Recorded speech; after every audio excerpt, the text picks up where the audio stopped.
Staff Sgt Houghton, the latest development related to the extortion cases that Surrey is facing for quite some time now. 3 people have been charged in relation to an extortion and arson related activity where shooting also happened yesterday. Tell us about the whole incident and the people being charged. Yeah, so it was at about 3:50 yesterday morning in the area of Crescent Road and 132nd in Surrey's Crescent Beach neighborhood. We received calls of shots having been fired, and fortunately we had some of our Project Assurance officers working in the area, and your viewers and listeners may remember us talking a lot about Project Assurance lately. Those are officers working extra shifts to proactively patrol areas that have been targeted in the past because of extortions or extortion-related violence. Now, they were there at the time. They noticed a suspect vehicle leaving the area. They followed the suspect vehicle. The individuals inside that vehicle exited the vehicle, and they made their way on foot to the area of 28th and 140th, not that far away, and our officers were able to stop a rideshare vehicle that the 3 of them got into. The 3 men were arrested, and they have now been charged with criminal code offences. 21-year-old Harjot Singh, 19-year-old Taranveer Singh, and 21-year-old Dayajeet Singh Billing. They have all now been charged with 1 count with discharging a firearm. They are currently in custody and will be in custody until February 5th. And we have confirmed with Canada Border Services Agency that all 3 are foreign nationals. And so CBSA is now engaged with their own investigation. We have released the photos of all 3. And we're doing that in the hopes that people out in the community may recognize them, may have witnessed them committing or in or near the area of the shooting in the hours or minutes before, or they may have associates who may know about their activities leading up to the shooting, and we'd really like them to contact us. Talking about the suspects or the people who have been charged now, Harjot Singh, you've shared his image, and in the image it seems that he is injured, his eye is swollen. Can you tell us about the details, if that has got anything to do with the arrest? Yeah, so it was, as you can imagine, it was a dynamic arrest. These are individuals suspected of only minutes before having used a firearm to shoot a residence. They were arrested in what we call a Code 5 takedown. So police officers with their firearms, both lethal and less lethal options out. They were made to come back to the sound of our officers' voices. And unfortunately, the one individual failed to comply with our officers' verbal directions, and our officers had to use physical force to put handcuffs on them. You talked about the people being in a rideshare vehicle. So did they actually come there in some kind of a taxi or ride-hailing vehicle, or they actually left their own vehicle at the spot and then tried to get away in a ride-hailing vehicle?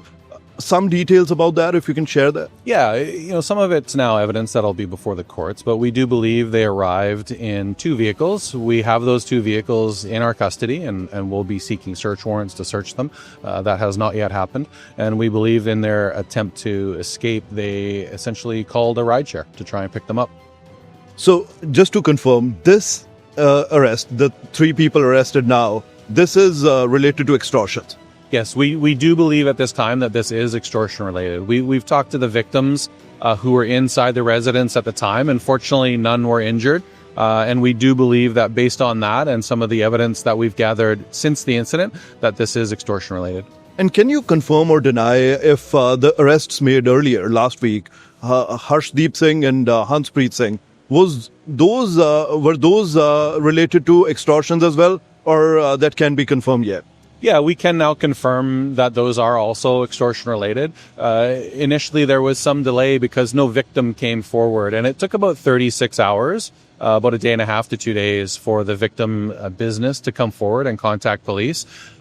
In the hours and the daylight after that shooting, we had officers canvassing that business complex, and they could find no evidence of a victim business being targeted. But fortunately, a victim did come forward, and now we do believe that is also extortion related. Looking at the overall extortion numbers for January, 46 total files, 11 shooting related, 1 arson related. Considering that, I think now it can be confirmed that 5 arrests have been made so far, subsequently related to the extortion cases as well. How do you look at the numbers overall? Is there anything that's encouraging for the police as well? And is there something that can be taken as encouraging for the community as well? Well, I think the arrests are encouraging. You know, the numbers are 46 too many. We need those to be zero. And we're doing everything we can along with our police partners or partners with the BC Extortion Task Force, and all of the police agencies around the region are doing everything we can to not just hold the people accountable after these incidents, but prevent them from happening in the first place. What kind of community help have you been getting throughout this whole scenario as it has unfolded, especially in the month of January when the shooting or the extortion numbers have actually shot up drastically? What kind of community help have you had so far? Is it enough, or do you need more? Well, we could always use more. You know, this issue and this crisis is not going to be solved and stopped by the police alone. It's going to be a combination of community, all levels of government, and the police. And you know, there are people out there who we know have information, but we need those people to come forward. But we're also encouraged by the rallies that we've seen and the community getting angry about this. The community should be angry. We're angry as well. You know, the reality is we've had our critics. And in some cases, the criticism has been deserved. But we're doing everything we can to not only stop, but prevent more of these from happening. And we're encouraged by the support we've received recently from the community.